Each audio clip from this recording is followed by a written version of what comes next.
Welcome to my retrospective for the Crew 1.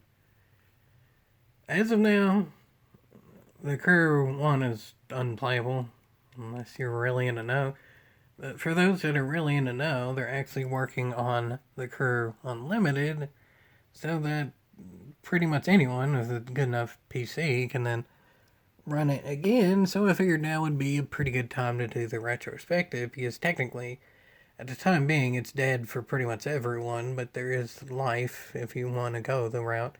In the future, frankly, for me, I probably won't. I mean, as I said, with a lot of games where I might cover it occasionally its own video, and a lot of time miscellaneous sprinkled in other videos of like GT4 has online, GT5 has online, GT6 has online, and miscellaneous individual features to go with them and all that. I still don't even have the PC to even particularly do like Gran Turismo 2 stuff, so yeah, I'm not saying that I'm going to cover whatever happens in the future with the Crew 1, but I figured for now I might as well do a retrospective when I can say about the most recent stuff in it there is and still be relevant for now. So yeah, let's get into it, folks.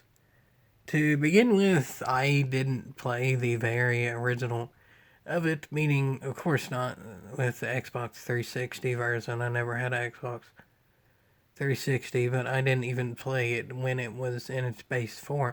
I got it when it became Wild Run, pretty soon after Wild Run came out at a local, very much struggling video game shop in my town. I'm pretty sure the asking price was $50, maybe even still $60 when, like, with the Wild Run upgrade right when it came out. I was able to get it for $40, so that was a decent deal back then. It was also the same one where not even a year after Drive Club came out, I was able to get it for $5. So yeah, and that might have actually been the very last physical. Well, yeah, it might have been the very last physical game I actually got from there was Wild Run. Yeah, that kind of sounded right. Maybe 2K, MEA 2K16. I don't know. Somewhere around that general yonder. But the point. It was Wild Run, wasn't it? Okay, and I just had a random thought, and I haven't thought about it in 8 years, so I don't like think there. And but yeah, Wild Run, I got it because there's a big graphical overhaul. It added monster trucks and added bikes. I mean, that right there is funny enough. The graphics were fine for the time, especially for how giant the map was. The monster trucks had a bunch of cool miscellaneous tricks and stuff, and that was a little bit before there actually started to be standalone monster truck games as well. So really, if you wanted a modern game with monster trucks in it, that was the only choice. And bikes, well, yeah, some open world games had some bikes and stuff. Generally speaking, the Crew was probably the best implemented of that, like that exact era of them. In the past, Midnight Club probably did it a bit better, and then now other games you do it too. But at the time, in like 2016 or whatever, it was it was the best one at the time. It still wasn't the absolute dandiest of anything, even like at the time of when I got it, when it was still getting upgrades and stuff. The Crew was definitely jack of all trades, master of none, except for maybe the map. At the time, it still wasn't even the biggest open world racing map ever. I think that's still, maybe today, to feel, especially back then it was. But in terms of actually of its like flow of it, and of course it's based off the United States and all that. It's up there one of the greatest maps in racing game history, especially of the time it came out. I mean, the Crew 2 upgraded miscellaneous stuff on it was slightly bigger, but of the time that came out, there's a genuine argument that it was the greatest racing map of all time. So yeah, I was kind of on the fence of getting it to begin with just because of the map, but the way that I saw it time being is, well, yeah, I might get it a map and screw around for a while. I'm not so certain the longevity of playing it. Lo and behold, I have probably put nearly 1,000 hours into the Crew 1. Getting a little bit more into the future, I mean, frankly, for probably the first at least 50, it's even going on 100, I kind of just cruised around the map and did. Although I was plenty big enough to do that. Plus, it had something that was, for whatever reason, only in the Crew 1 of, I can't remember the term of it, but essentially landmarks where you could park and it showed you a cinematic of whatever landmark it may be, whether it's like a building or a natural thing or a historical site or whatever it may be. And it had a whole heck of a heap throughout the map. And if you actually used online guides and stuff, that was the quickest way of making money. Early to both, it got me around the map to see the cool stuff, and it made good money. So that was a good way to start.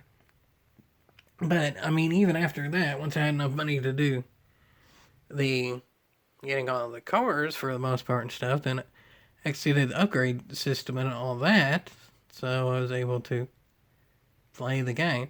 But one of the things that I actually really enjoyed pretty cotton picking early on with the Crew is the way that most of its online worked with the PvP, and whether it's for a summit or just a general one or whatever, it put everyone in the same car. Sometimes it would be the literal car, which is fine in some cases, but it would always be of its same performance point with the same class. To begin with, it was 1,299, and then it went to 1,497 at some point later on. I can't remember the exact point, but I remember doing both. So let's say if your car was even like 800 or whatever example it would be, for the ones where you could actually use your own car from garage, it would be upgraded to that 1299 or 1497 or whatever, and you do it like that of its class too. Like for the most part, all the cars had individual classes, like it's just stock form, and then it would have a performance. For the most part, most of them had all of them. Circuit, rally, monster truck. Some of the names I can't remember exactly, but most of them had all of them. So then for the individual class you're doing it, do that. So that was nice too, is that I could actually immediately compete well online. And that's one of the things I was very much surprised about the Crew 1 of after, honestly, a pretty long time, especially given relative to other games around about the time of Need for Speed or whatever it may be, exploring the map. I enjoyed the physics a lot more than I actually figuring it. Not to brag a whole heck of a heap, because I don't even think I have any outright proof of it, but take my word on it, by the time it was all said and done, and I mean even pretty close to the beginning, I think in the beginning I maybe averaged around about a 10% win rate, and even by the time it was all said and done, I won about 14% of the races I did in career. It may be saying of relative to how many people are in the field that ain't it, but the Crew had a ranked system where it gave everyone equal card. It was pretty balanced for when it was per class.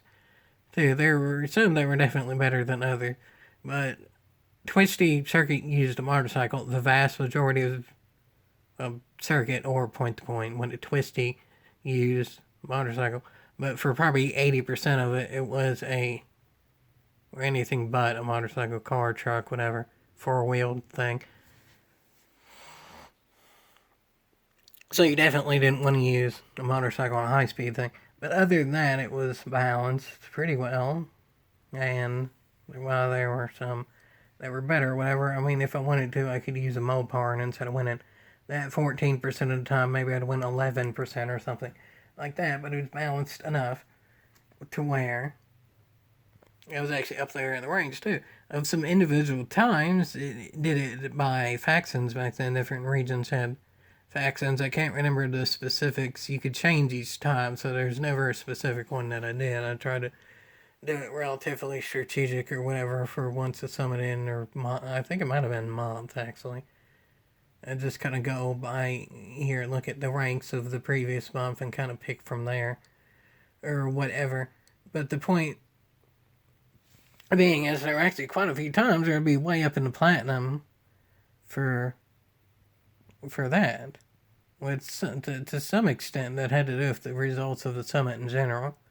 So I'll go into that. But I mean, of the I'll say maybe 800 or so hours I played the Crew 1. I can't remember exactly. And I'd say at least 200 or so of those hours are spent racing online. I'll do. It might not be anytime soon, but I'll probably do a Crew 2 retrospective as well. I'll just say with the Crew 2, it's probably 5 hours racing online. So yeah, big difference there. And I'll get to the Crew 2 when I get to it. But for now, yeah, I'm enjoying the physics and the evenness of the vehicles in the Crew 1. I race a whole heck of a heap, and there's a fair few clips on the channel of that as well. So into the summits themselves. That was new with the Wild Run as well, and that was all in all the best game progressing after you finish the story mode itself, which was fine, but of any and all games, had never been much to talk about the story. I guess we'll get into it in a bit. But the summit definitely dwarfed it, so yeah, the summit I spent way more time than the actual story mode or whatever, and there was a lot of unique stuff with the Crew 1 summit that other Crew 2 or from how I understand with Motorfest don't have. One of the most, well, probably the most straightforward is this jump. There were jumps around the map, and they rated for how far you got. Granted, the very top of the top would get glitchy, but luckily, and I'd always prefer it to be this way, the way that Summits actually ranked it with the Crew 1 was just where you finished in the event. If the top of the top want to sweat and they want to glitch for every little foot there possible, and they want to hop, skip, and jump their way into getting another 10% or whatever, so be it. But if I finish within the top 10 or so percent in each of the individual disciplines, then I'll be good for platinum. I don't have to worry about the individual points of the things, which is again an upgrade system. In the Crew 2 onward, you had to upgrade each and every individual car. Technically, you could swap the parts, but a lot of times you had to have at least multiple cars per discipline of all the absolute maxed out parts, which a lot of the times had to do with random number generator and luck and all that. But the Crew 1, there was a leveling system, like I said, to 1,299 and then to 1,497. But that truly was of just play the game and your car levels up. It wasn't perfect. Sometimes you'd actually get the occasional part that was worse or the same. But there were tiny, tiny boosts of that. There's like an acceleration bonus, speed bonus, handling bonus, or whatever. Again, depending on the track, you either go acceleration or speed. I don't ever remember anyone using the handling effect. Well, I don't know, maybe for individual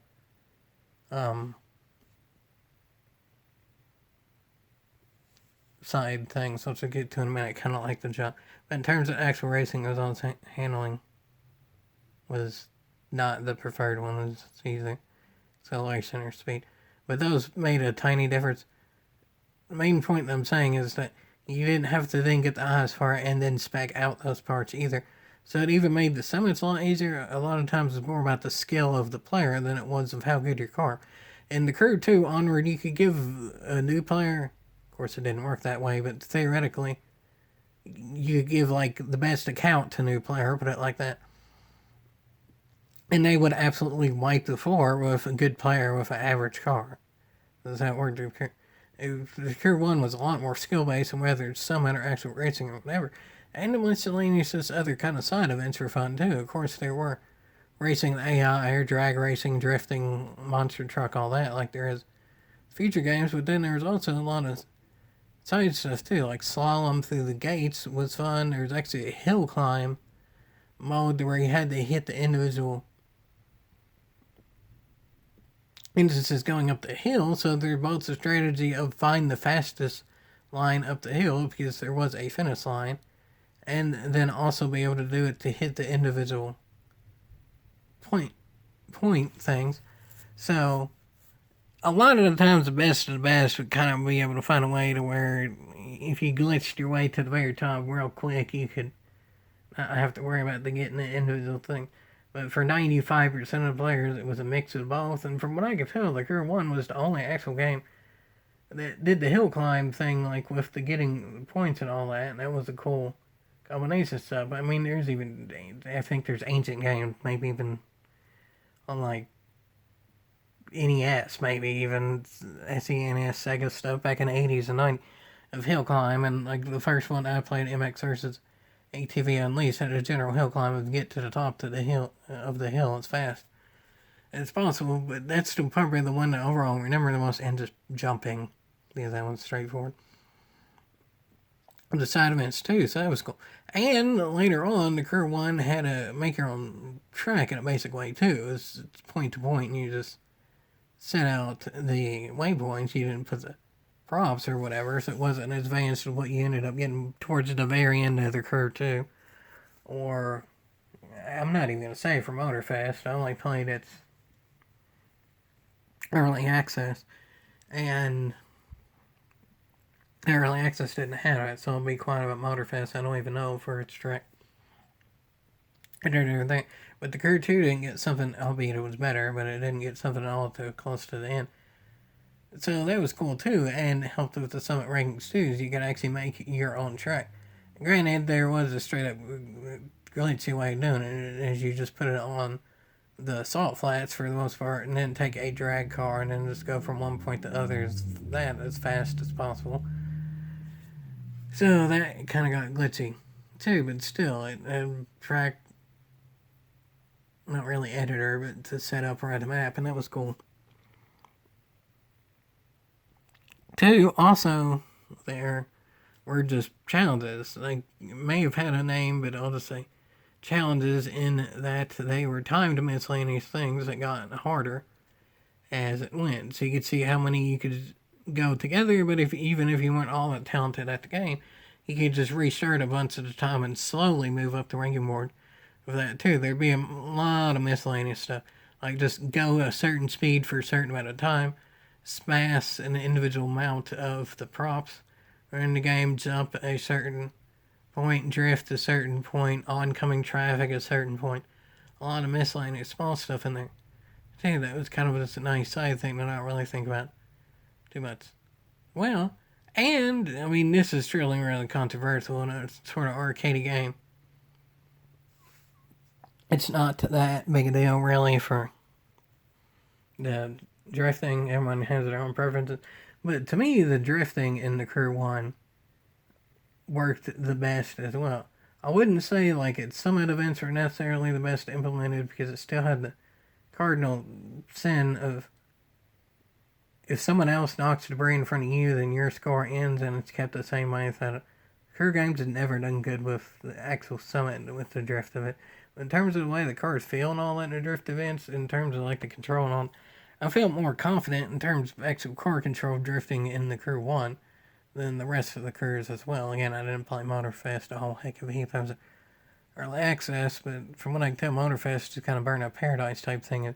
Drifting is the fastest way of no matter the vehicles too, so that's a whole different thing there too. In terms of when you're truly drifting and wanting to drift, the car control seemed really good too, and especially compared to, again, the competitors of time of Need for Speed 2015. Awful physics, especially with drifting. One of the worst games I've ever played in terms of physics. Need for Speed 2015. The Crew did that way better. So yeah, the only thing Need for Speed 2015 did better than the Crew outright, maybe you'd say for some individual cars of customization and all that, were graphics. Into the Crew graphics, initially out of the bag, it was pretty bad.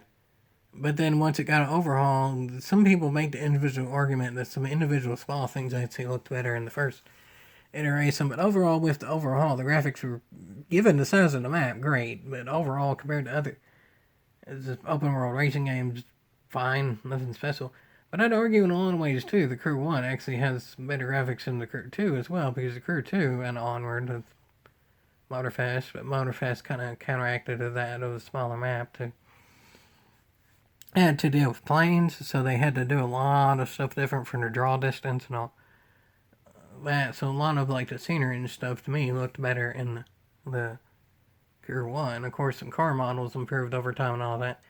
But even while the actual individual like textures or whatever of the car models improved throughout time, the Crew 1 also had a great feature of in photo mode you could go inside your car to literally everything. You could look in the engine or suspension or however you wanted to do with the Crew 1. You could go to anything and everything in the car, and you could like open doors and you can actually see all the parts and stuff go on the car initially when you're switching them out or putting other parts, whether it's visual or performance upgrade on there too, and all that. And that was just a cool overall system there.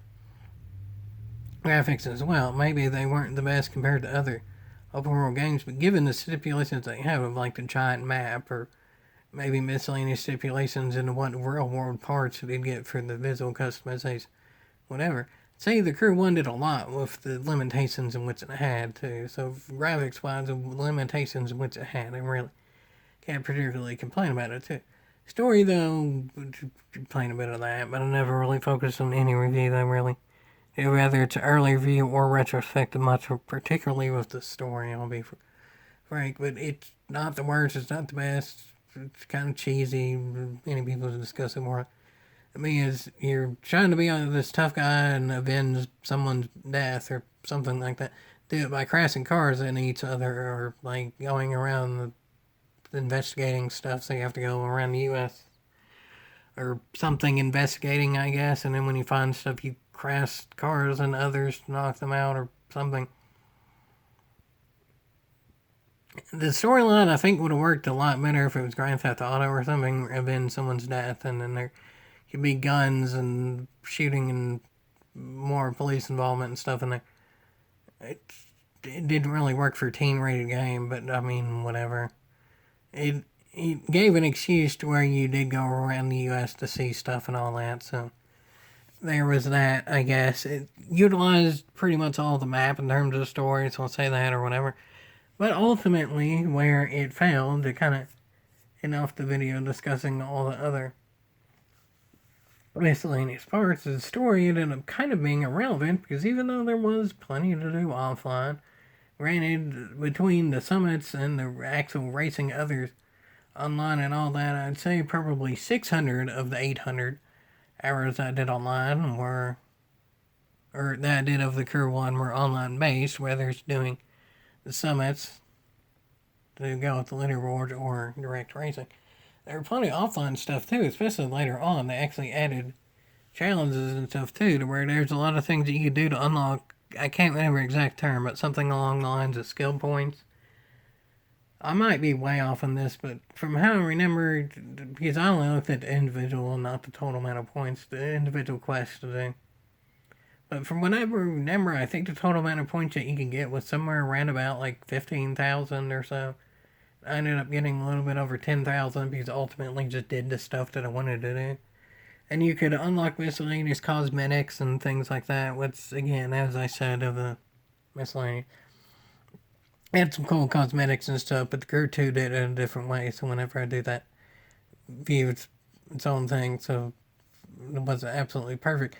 The cosmetics, one of the things that I'm pretty sure it still might be the only game out there that did it is you could get individual license plates for each state and all that, and a lot of states had multiple in there too, so I do the miscellaneous offline challenges and all that to get them too. A lot of those were kind of like the challenges thing that I discussed that were in a small bit, like go 10 seconds at a certain speed or knock this many things down in 2 minutes on to scale.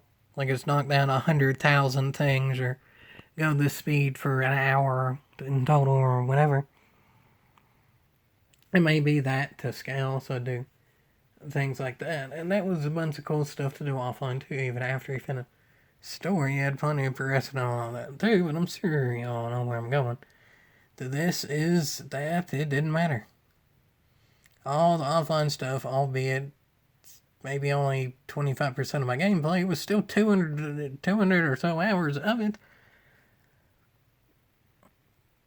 Couldn't do anymore at this point. Hopefully the current limited, what I can tell, it'll only be PC only, fixes it, but yeah. Can't play the game whatsoever now. There's plenty to do in the offline, and you can do it all. I don't really think this is on Ivory Tower, the developer of it, that I can tell. I'm not going to say absolutely perfectly, but I think it's more of the fault of Ubisoft, who gave them the money for it, than anyone. Of course, at the time, everyone knew that it was online only, like at the time, because then you got to the crew. That was kind of the point of it. Is in the open world itself, there'd always be people around you, and they still use the element for Motorfest. Of that element existing is perfectly fine, but even at the time, I wish that it wasn't required. And especially after the online ended, it was incredibly stupid because you couldn't even do any of the story. You couldn't even just cruise around the map anymore. It was all completely shut down altogether. Other people have done many a video much better than I can describe, but I'm sure no matter the individual instance, it's still not at all positive, no matter how much or little that affected you by the time you ended up playing it when the servers ended last year. You can't go back at all. So, no matter of each individual's opinion and all that, when you can't go back at all, it's still very much negative. There's no positive way that you could possibly spin that. And in my opinion, that's outright fraud. I mean, other people discussed it, blah, blah, blah. Maybe legal terms say this, that, or whatever. But just of common sense, that's fraud. You played for a game with the intent that you'd be able to play. You paid for a game with the intent that you could play it forever. If they would have told people from the beginning, that's another thing, but no one had any idea whatsoever that would happen when the servers ended. You can't play it at all. I have the disc itself, and the disc at this point is literally just a paperweight. Maybe I could scam someone to trade it in, but it would be an outright scam. It would be someone obviously losing that, so I'm not gonna do that. It's a quite literal waste at this. And for those that even have the digital versions, from how I understand it, Ubisoft even tried to take people's digital versions on, I don't know if it was Steam or whatever, but some type of PC thing. They even tried to take the digital version. So all the positives they could say overall, and again, like I said from the very beginning, jack of all trades, master of none. Back when the game existed, to kind of give off a general ending of most important thing for me, probably on all physics. 8.5 out of 10. Fun all together. Especially with the four-wheeled things. Really fun. Motorcycles, nothing really special. Monster trucks could do their tricks and all that well, so that was nice. Physics, 8.5 out of 10. Graphics, like for the time and given stipulations and all that, 8 out of 10. Story mode, I don't care out of 10. I don't really care about any of the stories, but definitely not high. Post-launch support, 9.5 out of 10. That was really dang. Even though you paid for the model run, it was such a graphical upgrade, and adding the monster trucks and motorcycles is worth it.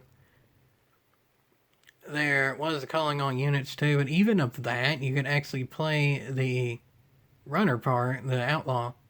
There's probably a term for it, but not the cop. And then those who bought the DLC with the cops could then chase you, so you can do sort of cat and mouse type thing of that. And there were miscellaneous upgrades and all that, and it kind of felt like a not as good, but sort of kind of spiritual successor to Midnight Club thing, or occasional Need for Speed game where there were upgrades and all that, but then you had the whole map in the USA, so that was cool too. You have to buy that to be involved with that as a runner. But all that post-on support and all the positives of it to probably give an overall score of 8 out of 10, I'll say. Didn't matter. If you couldn't play the game at all, it didn't end up mattering. That 8 out of 10 probably at the given time would have been best open world game on the PlayStation. Need for Speeds were struggling back then. Its competitors weren't really at their daintiest, like Midnight Club didn't exist at all. And Forza was better, but I didn't play it at the time because I didn't have the console. Yeah. Doesn't matter. That 8 out of 10 with 9.5 of post-on support, so quantity over quality, whatever. It didn't matter if you couldn't play it at all. So, yeah. not worth when you couldn't play it at all, but at least we do get the Crew Unlimited at some point, and hopefully that'll be worth a yeehaw eventually.